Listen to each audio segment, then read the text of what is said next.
Hi, we've introduced a whole lot of vocabulary since our last discussion, and you probably had time to read about it and think about it given the game that we played in our last discussion. And I wanted to take a moment though and re-emphasize how important this new terminology is to how we're going to be able to study organizations. So I picked an organization that will pretty much demonstrate a lot of those concepts, and one that you're probably familiar with or have heard of. So we'll talk today about eBay. And to give you a little bit of background on eBay, they're very much a dominant player in global e-commerce.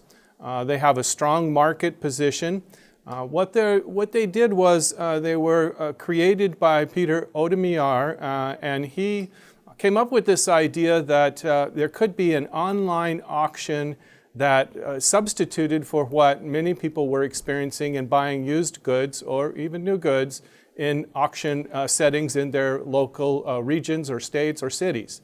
So by leveraging the capability of the internet, he wondered, could you change auctions? And I remember reading that he described it as beginning as a little bit of an experiment. And of course, now we know how well that experiment turned out.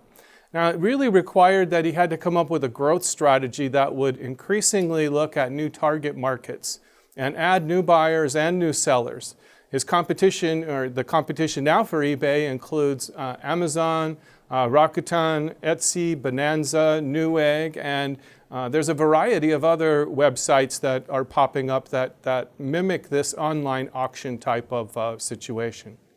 So eBay's corporate mission is to be or provide a global trading platform where almost anyone can trade practically anything. And they really want to reduce the friction of being able to post items for sale and also make it easy for people to buy items. So their corporate vision is to be the world's favorite destination for discovering great value and unique selection. So now let's talk about the nature of this company in terms of some of the concepts we've been discussing in class.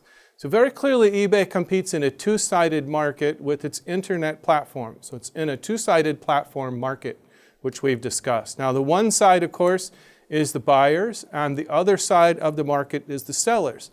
And by virtue of bringing those buyers and those sellers together and extracting some value from that connection, that's how eBay survives and has competitive advantage through its technology.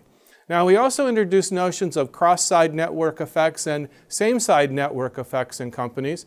Well, in terms of eBay, the cross-side network effect are the fact that sellers benefit significantly from having more buyers. And of course, the buyers benefit. They get more selection if there's more sellers. There's also some same-side network effects. So if you have more buyers, then that makes the platform better, attracting more people, and more sellers makes the platform better, attracting more people. So the more people get attracted to either side, of course, is a winning proposition. However, if there are some same-side network effects that may not be as positive. For example, if there are more sellers for particular items that people are interested in, then that's more competition, and that can tend to drive the price down from the seller's perspective. So eBay as a company pretty much had first mover advantage, and they attempted to create a lock-in effect and keep the switching costs high so that people wouldn't think, well, I'll just go to one of these other locations. Once you gained familiarity, or you had a website that you were able to create, or create an eBay store where you could post your goods, then that created this lock-in effect, which, as we know, is a big benefit to platform owners. So along the way, as eBay was growing, they did in fact subsidize user adoption. They offered a listing service free for 5 months, and that helped build a larger base of users. And they worked hard to get the word out to the right people. They generated a lot of buzz through collectors and hobbyists. Now, of course, like if you're a coin collector, you probably weren't able to be able to see as many coins or get exposure to as many coins as you can now through the eBay site. They developed complementary goods and services, including PayPal, eBay Classified, and you probably even heard of StubHub, different platforms.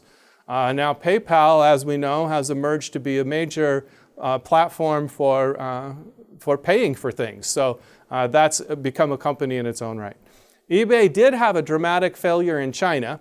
A company named Taobao made all of their services for free, thus really subsidizing user adoption, and eBay ultimately had to shut down its site. So how does eBay get its revenue? That comes from complementary services and a cut of the sales that is made as they do this matchmaking between buyers and sellers. So can you use, for example, now Porter's model in looking at these two-sided e-business platforms that we're leveraging our new terminology for, and we haven't looked at Porter's model in terms of a complex organization like this, so let's see if we can. Well, eBay does have serious competition because even though they wanted to create lock-in, the barriers to entry in this industry are fairly low, particularly in global markets.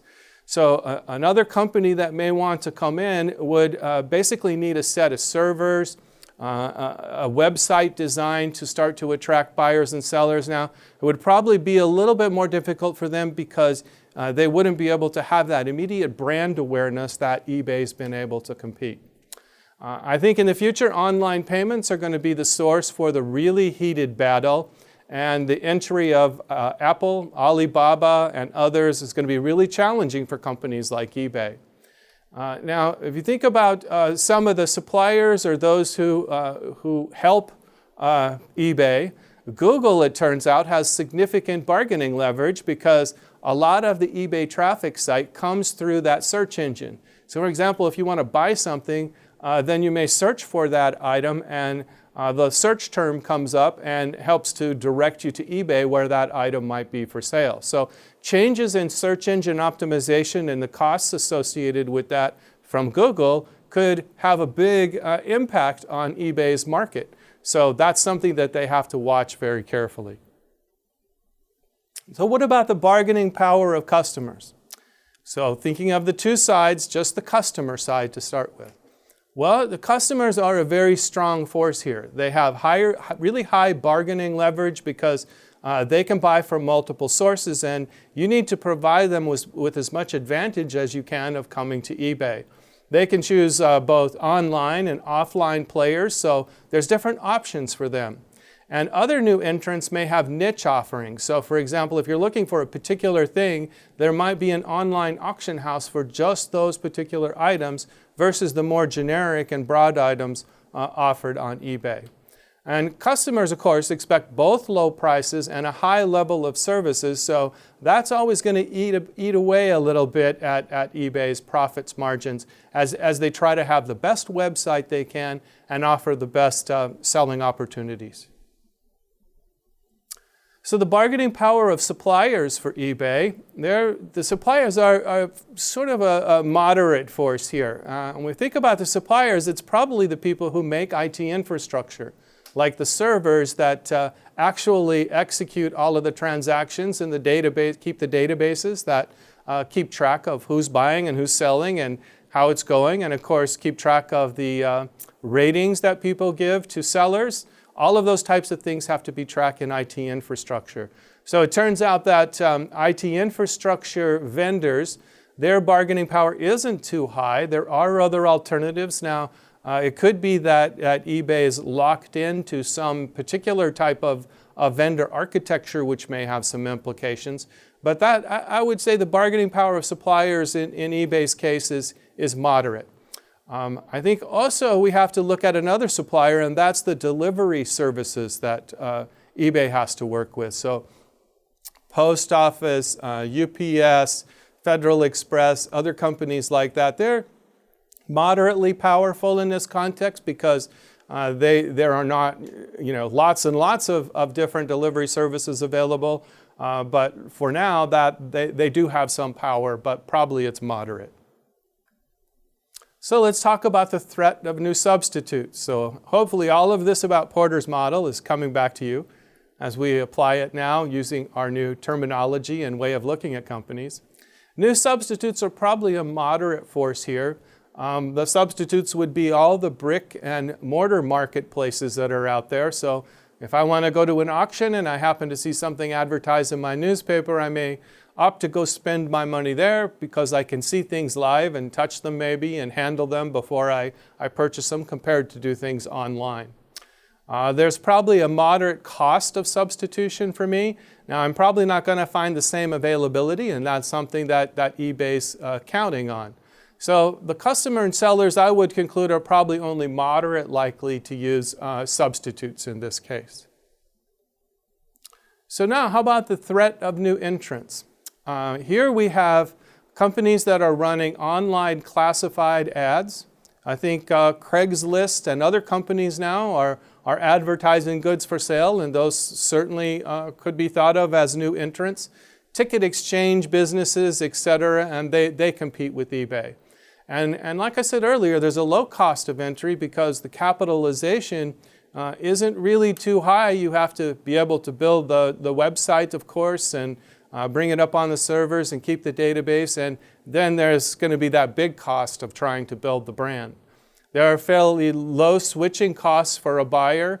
I think one thing that eBay's really worked hard to do is create trust in its environment. So how you build that trust is going to be something that you really have to work on related to your brand if you're a new entrant. The other thing, though, is eBay already has a really significant scale. So they have that one website with many different types of items to buy, and you can go on and make bids for different types of items right in the same environment. You become used to it, accustomed to it, have your own account online, and that reduces the friction for you to be able to buy things on eBay. And if you're a buyer and a seller on eBay, that even creates more lock-in because you're able to do both things in the same environment.